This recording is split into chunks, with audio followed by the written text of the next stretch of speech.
Hello, everyone. Thank you for joining us today. This is kicking off your Proptech in Real Estate panel. I'm your host. I'm Tana Gardner. I'm the Managing Director of Corporate Accounting and Reporting at USAA Real Estate Company. I am a self-proclaimed technology novice, as I've told all of your other panelists, and I believe I was one of the very last holdouts to keep my BlackBerry until approximately 2012, if that tells you anything about my lack of forward thinking when it comes to technology. But I've been thrilled to meet up with this group and learned so much more about what's happening in PropTech right now.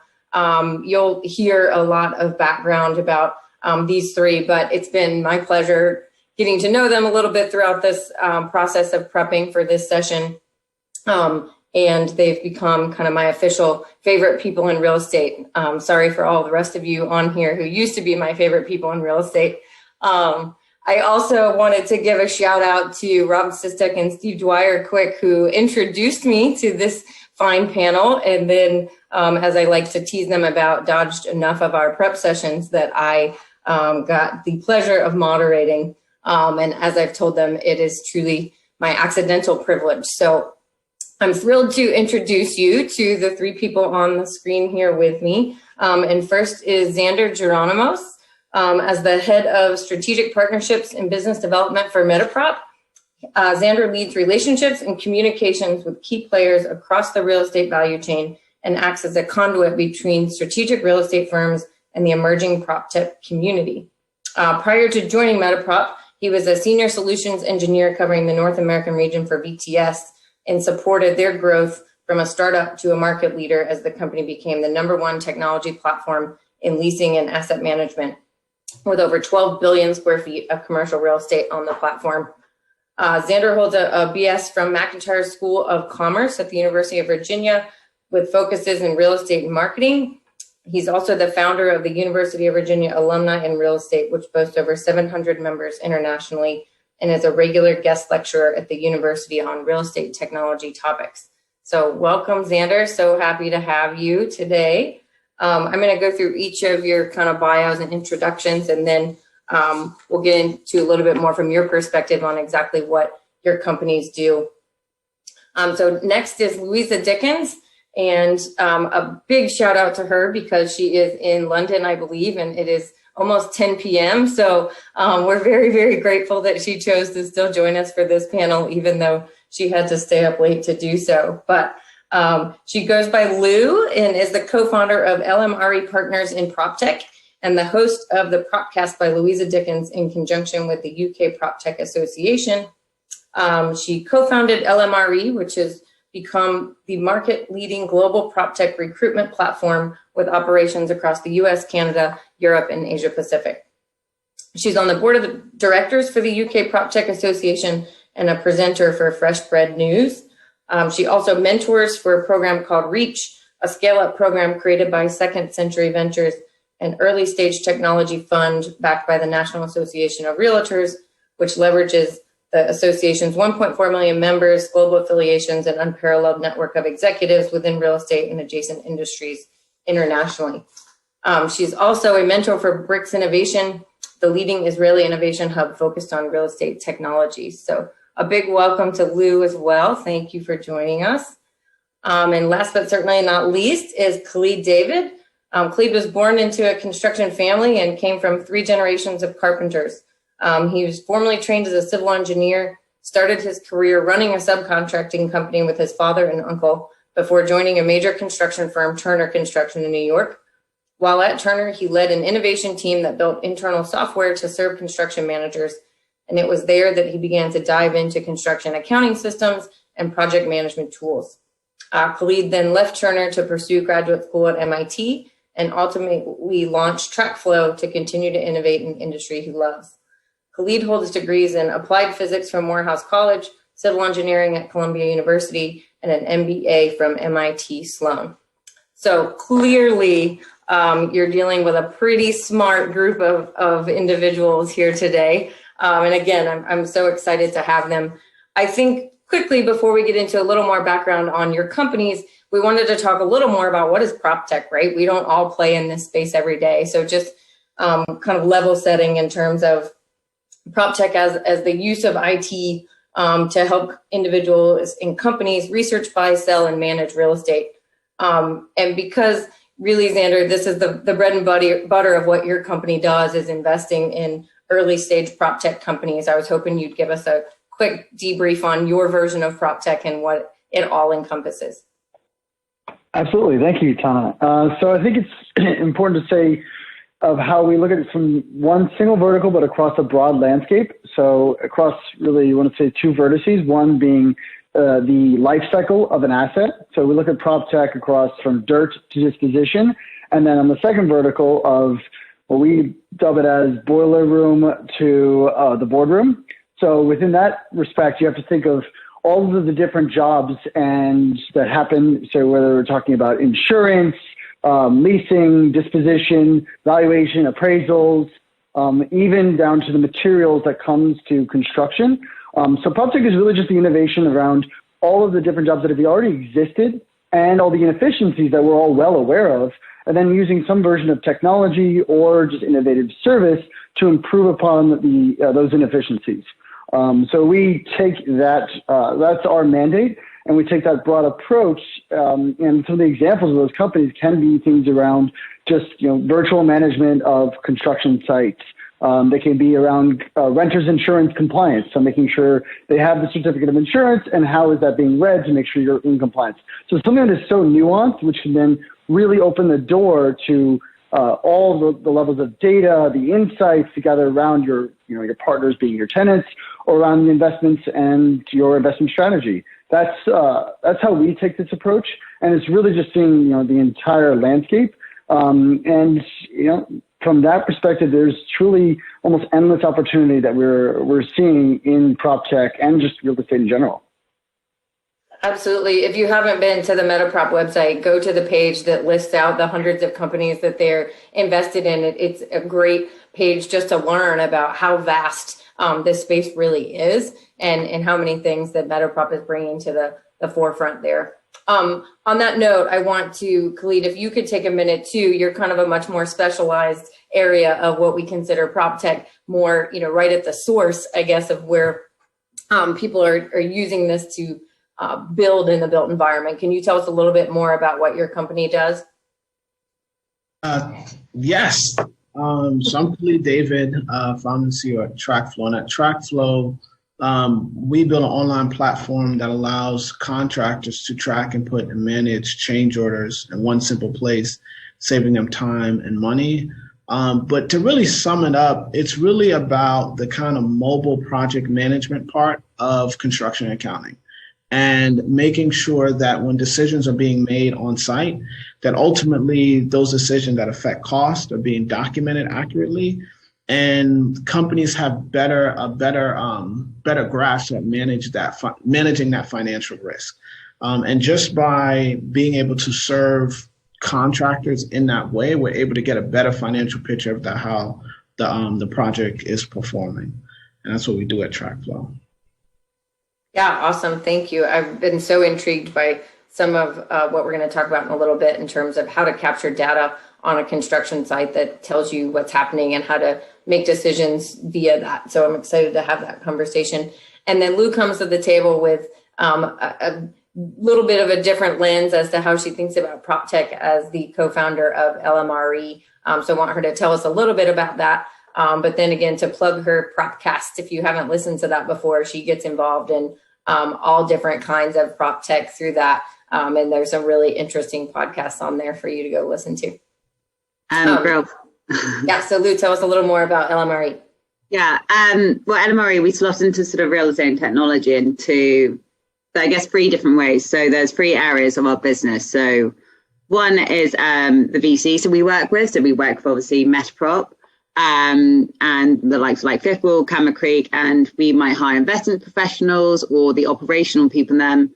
This helps us sort of track the flow of investment, help us see like new sort of trends in the industry, whether it's like contact or it could be tenant engagement to sustainability or anything within the built environment. And then through this brings us on to the second part of our business, which is helping us scale, whether it's a VC's portfolio company or, there's a general sort of prop tech, and this could be across states, cities, countries, from roles from sales, operations, CEO to sort of C-suite sort of hire.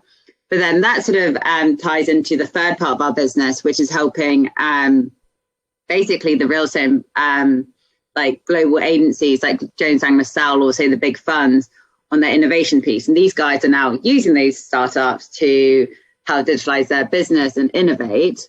And then whilst working with them, we start hiring CTOs, CIOs, heads of innovation managers, which I'll sort of allude to earlier. So those are sort of, I guess, the three parts of our business and how we tie in, I guess, the investment, real estate investment, to the technologists, to the, I guess, the funds and the agencies. And we've just found that the biggest problem, and probably similar to sort of finance or many other industries in real estate, when an industry is trying to innovate, the biggest problem is people or talent. So that's kind of what we're trying to solve here, and try and be like a talent solution platform, but not a platform because we're not techie. Oh, absolutely. I love it. And you led into another question that I was going to ask the group too, which is, technology is usually solving for something, right? Someone's identified an issue or a problem and is coming up with a technology solution to it. So, Khalid, I guess you talked a little bit about this in your introduction, but go into a little bit more detail about what problem you're solving at TrackFlow. Yeah. So at TrackFlow, at our core, we're solving the phenomenon called at-risk work. And at-risk work is the financial liability on a construction project for costs that are above and beyond the base contract. It pretty much makes up your change order line item, but is the most volatile line item when it comes to construction payments. The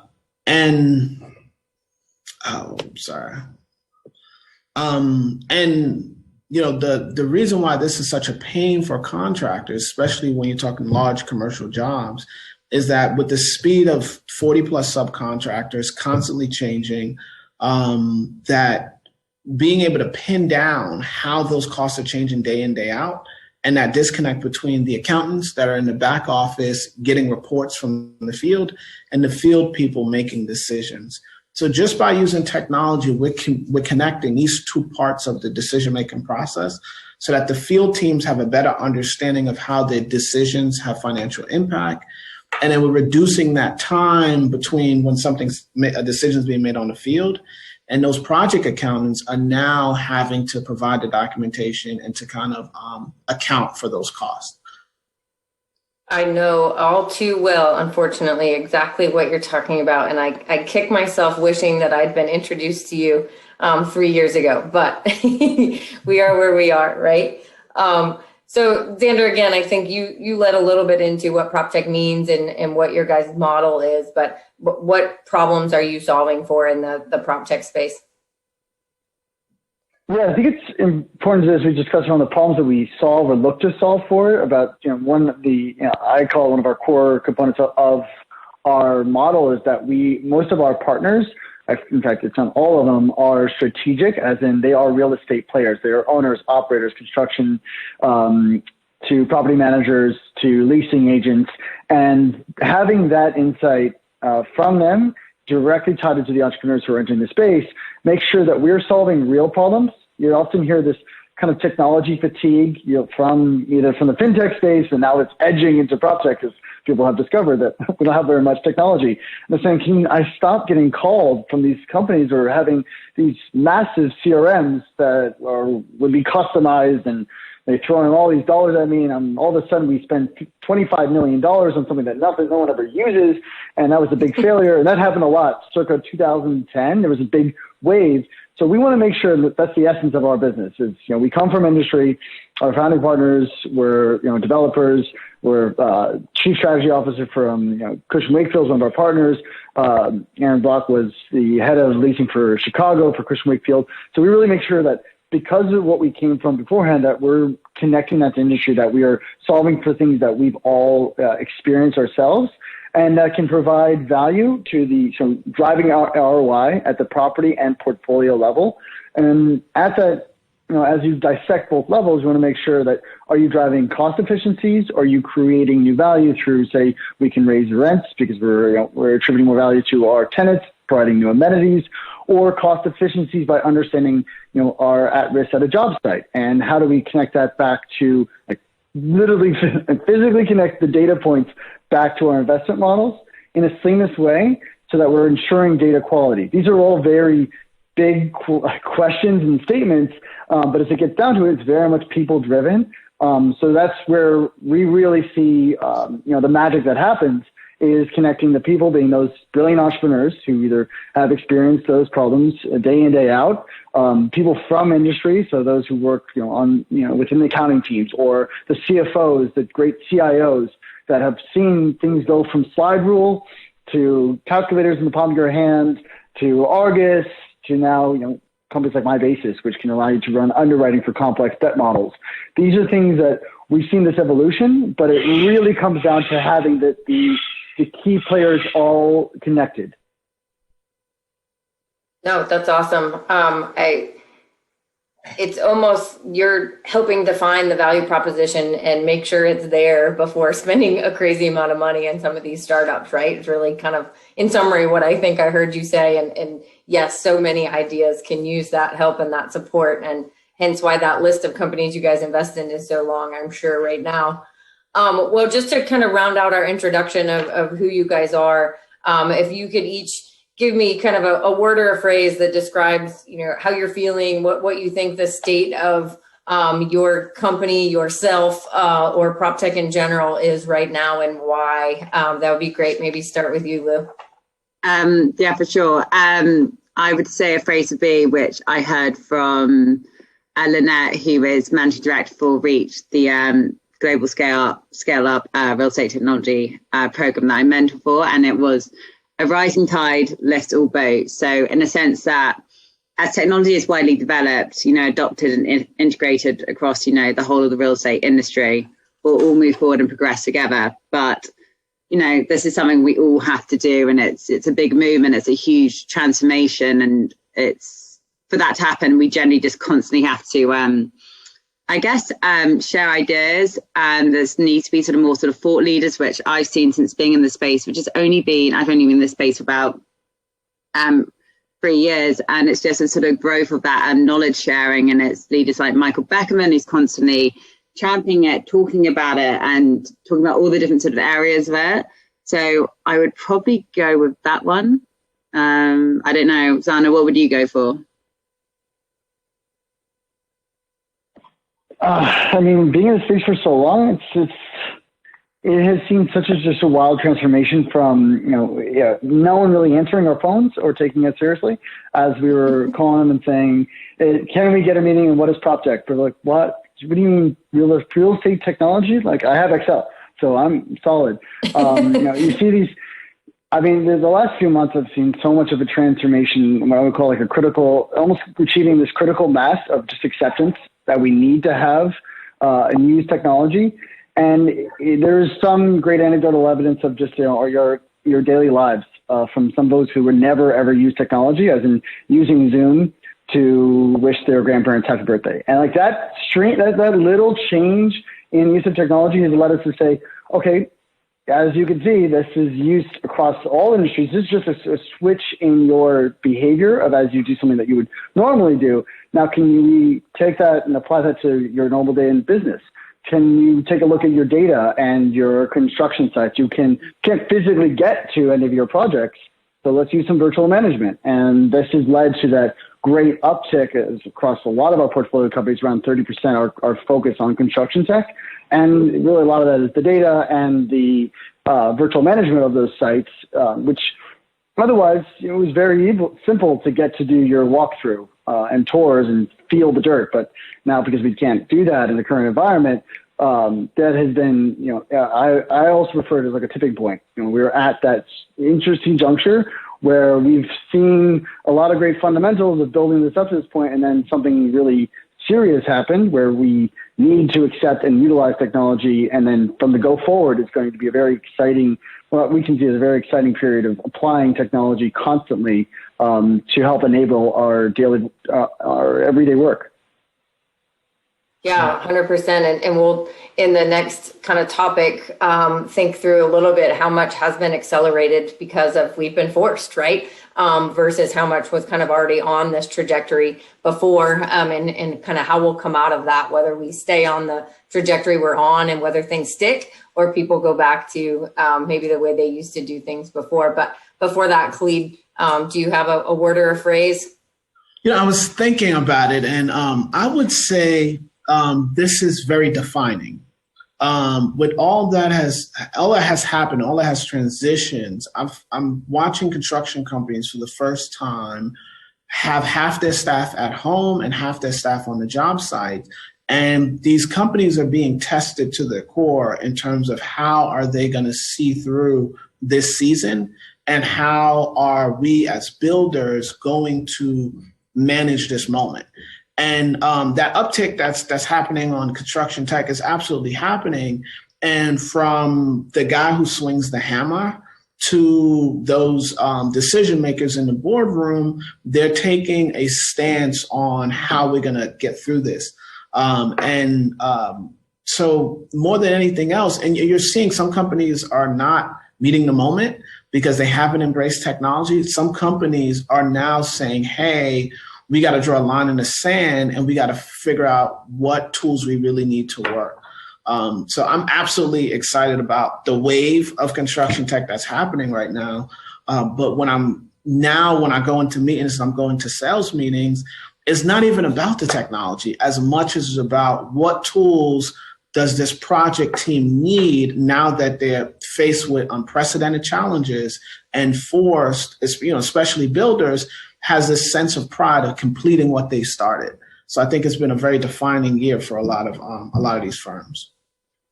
Yeah, absolutely. And you're leading in a little bit to the next topic we're going to talk about. I think both of you have related to, how do you make decisions when you're not physically on site, right? A lot of decision making, I would say historically, has been walking a construction site. I've been there, right? That's how you can really see what's going on. So you have to innovate in terms of what gets in front of the board, what gets in front of the manager, what gets in front of the CFO or the person in the office, right? To make those decisions and to get that communication. And as we prepped, it brought up this concept of data, right? And real estate isn't traditionally an industry that's led in terms of its embracing technology or its embracement of, if that's a word, of data-based decision making, right? And so we find ourselves in this place now, really thinking more about what data do we have? Can we aggregate it into one place? Does it speak with other forms of data that we have, right? Financial or not? And do those two pieces of data talk to each other so that we can aggregate them and make some sense of what it tells us? So I think, the real estate industry is probably still playing catch up as compared to a lot of other industries in terms of its embracing technology, it's embracing data, and using it to make those types of decisions. So I wanted to get a little bit more into how you guys see that playing out right now in terms of where's the data coming from, who's it going to, how are they using it to gain insights and make decisions. And maybe we'll start, Khalid, with you, who, quite literally at the very tip of the hammer there in terms of where data comes from, right? Mm-hmm. Okay, that's fair. So I'll start with, as a construction expert, my belief is that it wasn't until construction's always been mobile, and it wasn't until we had data-rich mobile devices that you really had computers on the job site. So the wave was kind of started by first having that infrastructure. Now everyone has a smartphone, and you're seeing that play out. In terms of data and what that actually means, that means for the first time you can put a computer in the palm of a 50-year-old guy who swings a hammer for most of his life and makes a living that way. And what I'm seeing is that even those guys, they want cutting edge technology to be a part of their everyday work experience. They will actually never, you talked about having your BlackBerry, they will never actually learn to type on screen. they will go directly from not having a smartphone to now documenting things on a job site with speech to text, with videos, with photos, because that's the level of technology needed for them to be able to do their job. And as that information flows from the guy on site to the construction managers, more pieces of information will get added such that that boardroom now can not only assess the financial liability in a decision that was made, but then 2 or 3 clicks go and see how the two pieces of glass didn't fit together because the guy on site took it, and hear what were his comments on how we need to do that.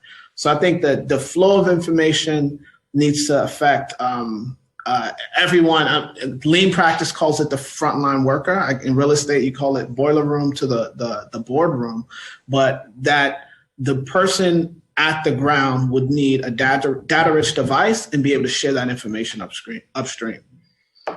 It's such a great point, and one that, as CPAs and people constantly in the numbers, right? I think when we say data, oftentimes we think they're numbers, and you're just pointing out that oftentimes it's a picture of 2 glass panes that don't work together, right? And it's somebody speaking into their phone or taking video of progress on a construction site, and it's those pieces of data, right, that need to somehow combine with what the financials tell us to be able to get the whole story and make the right decision, right? So I guess, Zander, from your perspective, how many of the companies that you guys are investing in are thinking about ways in which we can get better at different sources and types of data, talking to each other and learning how to aggregate them to make them meaningful?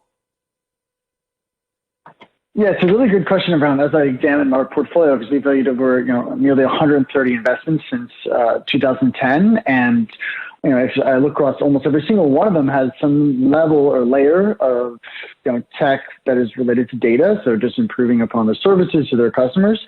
Though I'd say it's more in the range of truly aggregating and analyzing and using natural language processing to robotic automation. Those methods is right around, I think, I'd call around 70% of our portfolio companies are really targeting at that. And that allows us to do things where we talk about digital twins. So the digital twin as it relates back to the construction site. So as Khalid is saying, these 2 pieces of glass panes don't really match up, but how do we virtually manage that? How do we literally see this on a replicant of that on the computer screen, so we can see this as this is happening on the job site? And this is about risk management, so preventing it before it becomes a real problem. So even if it gets the HVAC unit gets installed incorrectly, to go back years, months later, then you have to say, okay, we have a liability issue. This was clearly installed. What if we were to look at that at the point of installation and use, say, that monument of when that happened to identify the problem before it actually becomes an issue? And this can go all the way through. This is like as a data point, you think about this installation can relate back to, as an asset manager, to then the valuation and appraisal teams, goes all the way upstream. But there's little breakthroughs that have happened as we talk about that digital twin. These are just big words are really describing something that we can see as a physical asset, but that acceptance has made it really important for us to acceptance and adoption rate. So usage of this technology has made it very, very healthy from a data aggregation standpoint. Yet we're still overall at this level of let's just solve for the fundamental pieces. So one, let's get the on-site worker to enter in, whether we're talking about typing or voice message, and get him to enter into some system, just anywhere. Let's get it off paper. Let's get it off Excel.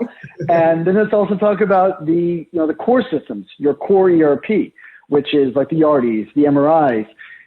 Historically, those were held to, let's say, to the accounting managers, and then those teams would, they're processing as in physically entering in leases, or they're updating, or onboarding a new asset.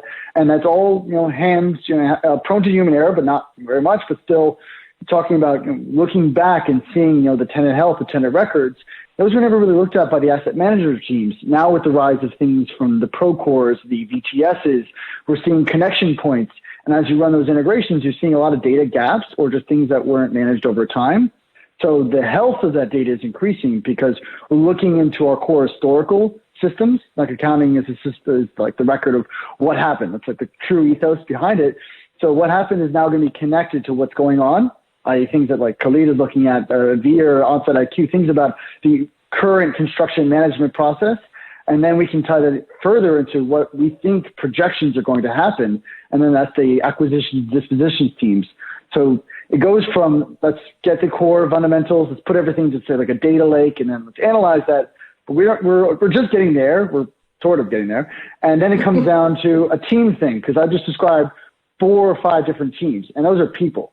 And that's where it's like the real core thing is how we make the people accept this and do a cultural change to accept that they have to enter, talk about data quality, and then think forward. Not that my job is getting like changed or replaced, that I'm just going to be able to do all that I want to do a lot better and a lot faster. And I always say it's like a human capital thing. And how do we transform that? And that's where I would tee up Louisa almost, is like, that's what their business is here for. Yeah, that's exactly where I was going to go. So in terms of, what kind of person, what kind of talent and characteristics do you need to be that link to understand what's in the accounting system and understand what other sources of data need to feed into that to be able to make these connections that Xander's talking about? Who are you hiring in this space? It completely varies, and to say where certain people come from, that would be impossible. I think I can talk about the people we've seen like an uptake in landlords, construction firms, developers all hiring. These like CTOs, they're heads of innovations, they're transformation managers, and obviously like Zander and Khalid has spoken about all about data. These are data scientists. But to say where they came from, I'll give you an example, which is Oxford Properties, massive fund. So their senior vice president for technology, they came from finance, and that's Kim Lewis. But then if you look at Blackstone's EQ Office, senior vice president for technology, Mickey, she came from I think it's Harwood Forest, and that's North America's largest lumber manufacturer, which is, it completely can vary when it comes down to technology and sort of data. I think a big thing what we sort of do and constantly sort of championing is the investment going into this area to make the space slightly more sexier. I mean, people do that in finance. We've seen the fintech revolution. Now we're looking at how can you get real estate to stop being so archaic, like the construction sector. It's pretty old school. And so getting all these technologists to sort of buy in and get that movement of people, you've got to make it appealing. You've got to make it, talk about what all the movements being made in this space. But then it comes down to, I guess, a few issues to do with when you do have these movements of people. It's all about getting senior management, so the CEOs or the heads of these construction firms, developers, to say, hey, I'm going to invest X amount of next year's budget into technology, into investment, into innovation. You'll have full commitment. It goes back into what Zander said about this cultural shift of these businesses. If you're integrating external technology, these cool young, edgy sort of startups into an old school developer, there's going to be a clash. So it's like how you get the wider business to all sort of work together, integrate, and make sure everyone's happy and everyone's obviously seeing that this technology can do good things, can make it effective, can make your life easier, can be all of those things, but that sort of doesn't happen overnight. So it's a massive sort of education part of it, but it's happening. And we are seeing movements like, the examples I gave of sort of Kim and Mickey moving over from completely different industries. So we're getting there, but it's not going to happen overnight.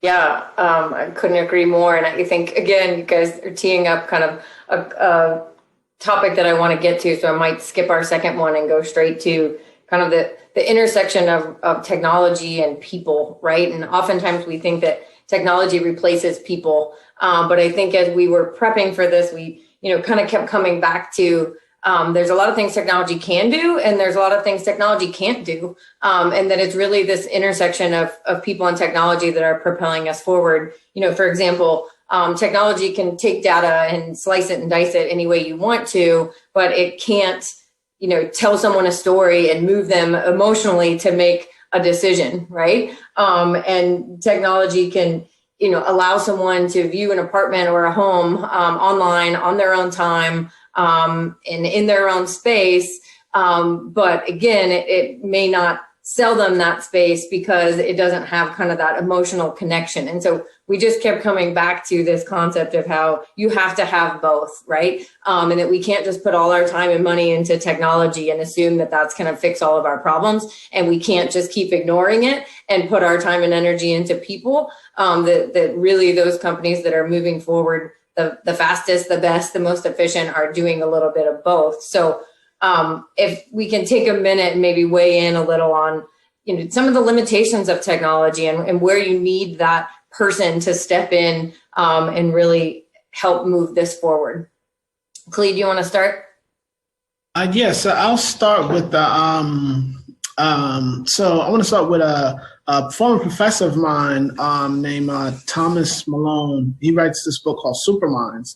And the whole concept of superminds are how computers are better at making decisions when things are very concrete, and humans are better at making decisions when things are very ambiguous.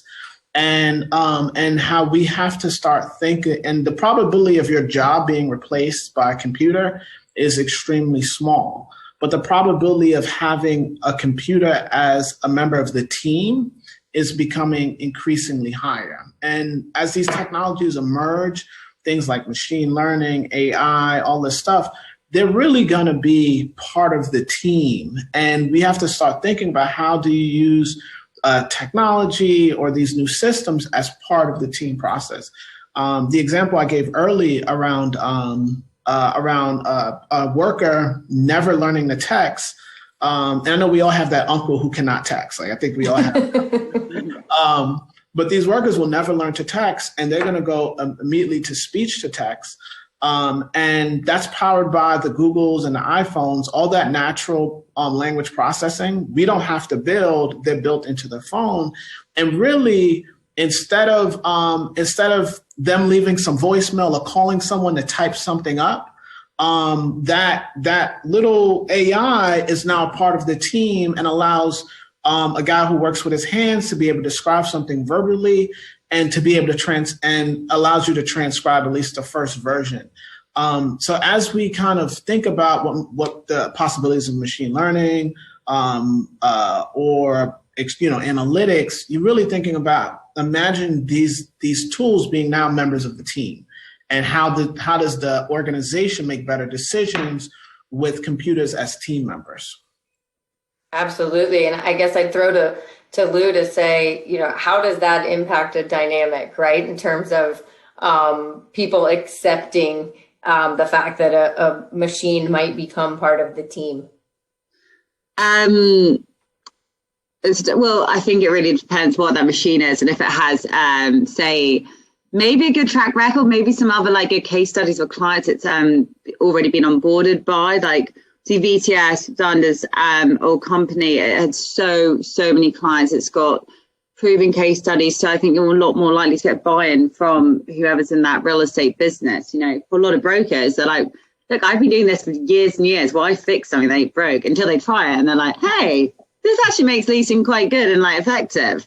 But then you have all the investment professionals as well. And it's not until, Blackstone started using this Proptech called DealPath, which is like like an investment-based cloud platform, and it really works. But I think a big thing we all need to recognize is at the end of the day, it's going to come down to communication and bridging that communication gap between the real estate professionals, the construction people, the developers, all of that with the technologists, and how our technology is meant to change their product unless the client tells them exactly what problem they really want to solve and like how they need to adjust it. But then, like the same way, the product needs to understand all the issues the real estate guys have. So it's like marrying the two, which I think's probably the biggest thing. And until that happens, which I can't see happening for many, many years, it's gonna be tough to integrate. But we're getting there, like VTS, like some other, wide scored, sells a clear value proposition, and it's and they're doing wonders. So we will get there. Yeah, it's so funny you bring up DealPath, because that was definitely one where I was pushing at my last company, and the people side of that failed because I did not get that through. So there's always a component of making sure that you could sell what the problem is and how the technology solution really fits that problem, I think is what I hear you saying, and making sure that that's the case. But Xander, do you have anything to add to that in terms of this intersection of, a lot of times the technology is solving for a people problem, right? When we say that, maybe most of the time it's solving for a people problem. So anything to add on that topic?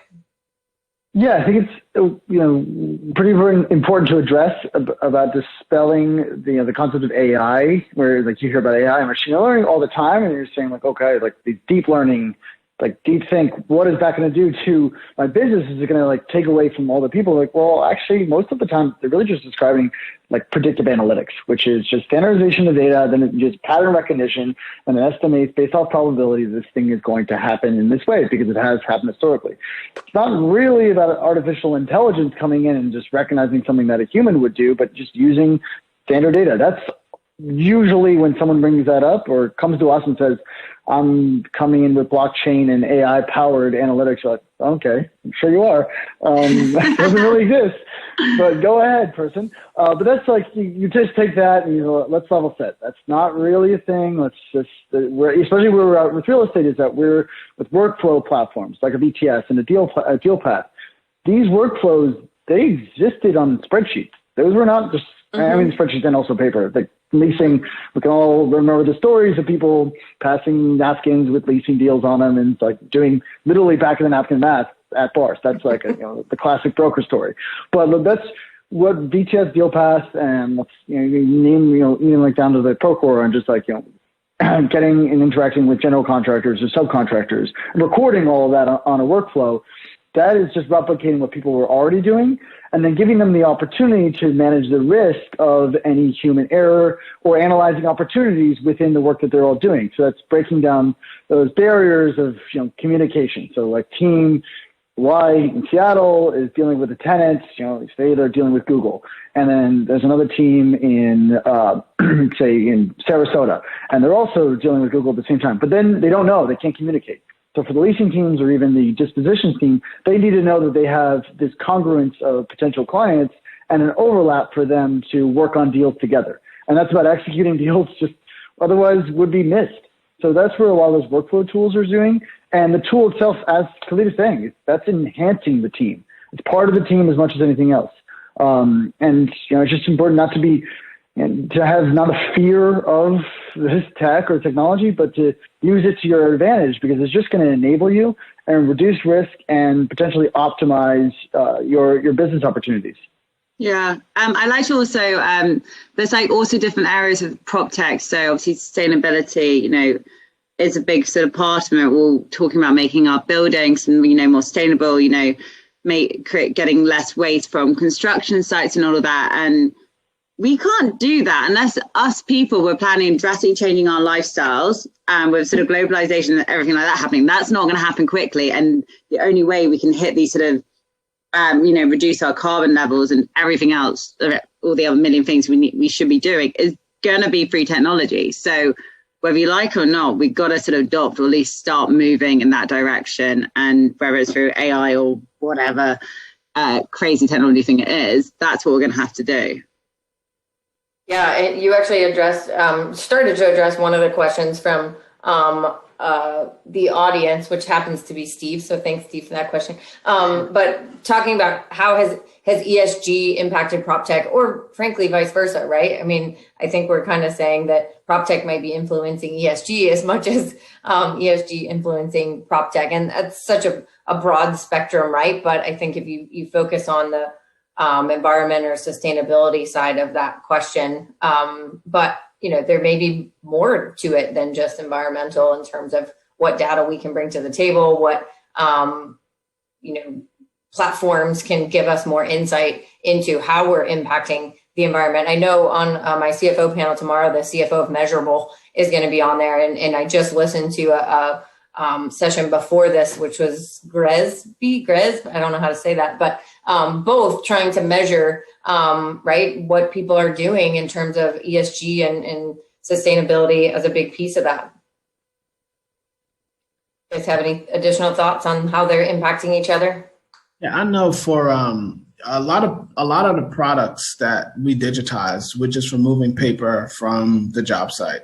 So when plan grids and these kind of solutions started digitizing blueprints, a lot of paper left the job site. Now we're seeing, with these digital approvals, we're seeing that being contactless, reducing the amount of times people have to cross paths or hand off a piece of paper or hand off a documentation. All these things are kind of adding to the environmental, social kind of health issues. And then I think the last piece that's kind of related is that on the governance part, is that traditionally, anytime you built a structure, you had to warehouse all the documentation for that structure for at least 10 years as part of like the contracts. So you're seeing now those are becoming digital. So I remember when I was working at Turner, they would talk about these warehouses where they would just ship stuff, just stacks of paper documentation. Now you're seeing that whether it's the shipping over there, the storage, the facilities, all that, just to keep records of it, all those things are going away. So at least with the digitization, we're seeing a reduction of paper and anything that is required to store that required documentation. Yeah, absolutely. Xander, anything to say on ESG or Lou? Yeah, I mean, I can jump in on some of the ESG or just like the sustainability energy output metrics and carbon footprint metrics that we're supposed to hit.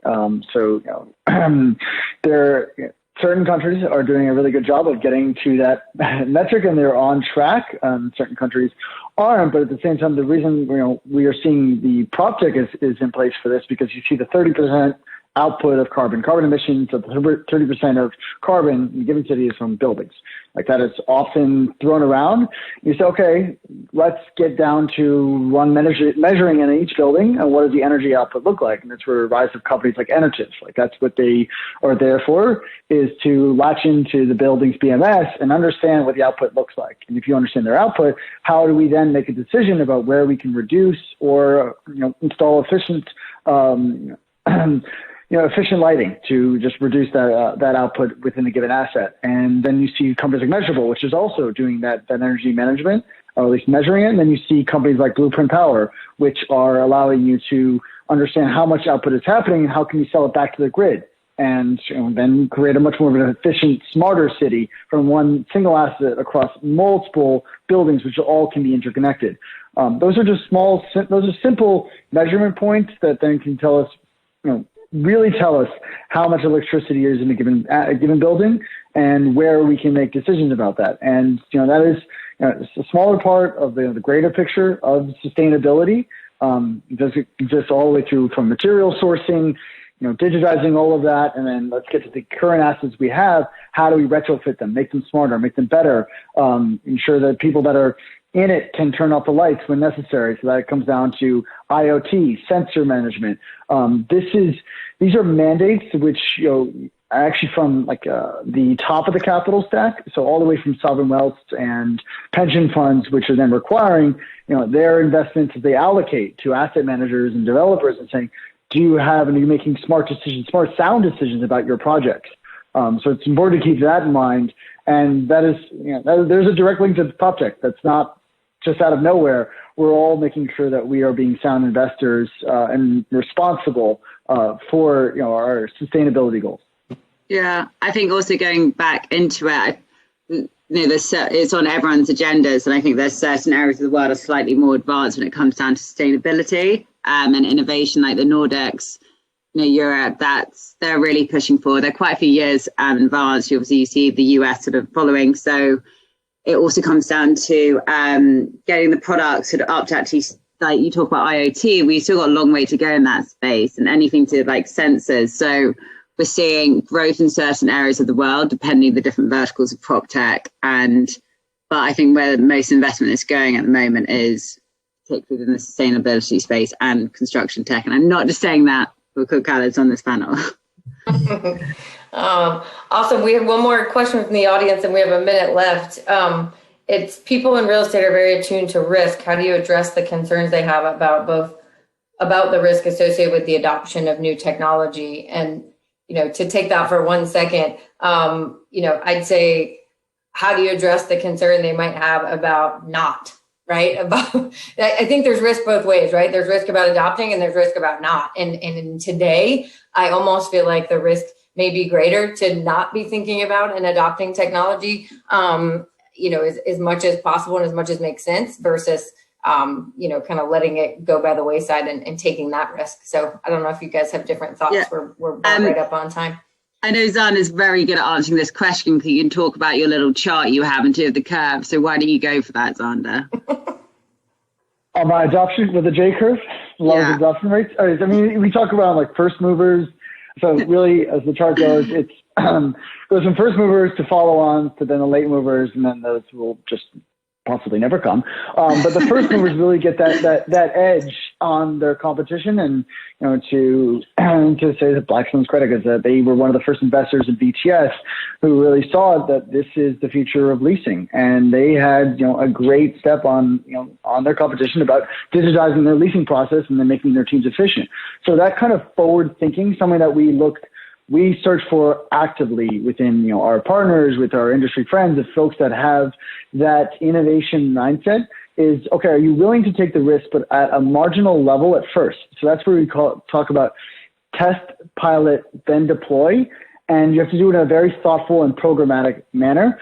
So when we talk about testing is look at say you have a diverse portfolio, multiple different assets, let's test across different assets, this product, and seeing how that works compared to the current state. And that's just a scientific approach. So you can reduce the risk of, say, fully deploying an untested technology across your whole portfolio, and then you're left with this bill and something that ultimately will fail. And we've passed this point where PropTech is only filled with first movers. We are now entering this phase where people are following on and seeing that we can do more with what has already been tested in the fire of, let's say, 24-hour, 48-hour demos and deployments that took over 5 years. This is personal experience speaking. And as you go past that, now we're in the second phase of, okay, we've established that there is a foothold of PropTech, and now where we can grow with this, and you don't have to deal with the overwhelming risk, yet you have to be very thoughtful because much like real estate is hyper-regional. It is a very personal asset. It's the most personal asset there is. That's what we exist and live in. You have to think that the technologies that you choose that are available in the marketplace have to fit your business. You could see them like ceteris paribus. They're very similar. They're all things held equal. But which company makes sense for us? Company from the leadership through their employees, through deployment, through the services team, the customer management team, and all the way to product. Does that work for our culture and our business? That's how I think it's the thoughtfulness of the buyer has to be just as important as the seller from the PropTech side. Yeah, and how on the Oscars and stuff they start like playing music when you're supposed to be gone off the stage. I think unfortunately I'm not going to sing, but our music is probably playing. I could talk to you three for days about a myriad of different topics, but super appreciate you being here today to talk to the AICPA Construction and Real Estate Conference, and thank you to all the participants. This will end our session today, but please participate in our virtual happy hour and mixology class, which is coming up after this tonight. Great opportunity to connect with colleagues and peers and learn how to make some cool new drinks. So we hope to see you there and also to see you back here again tomorrow at 10 a.m. Eastern for more fun sessions. So thanks all so much and have a great evening. See you guys. Thank you, everyone.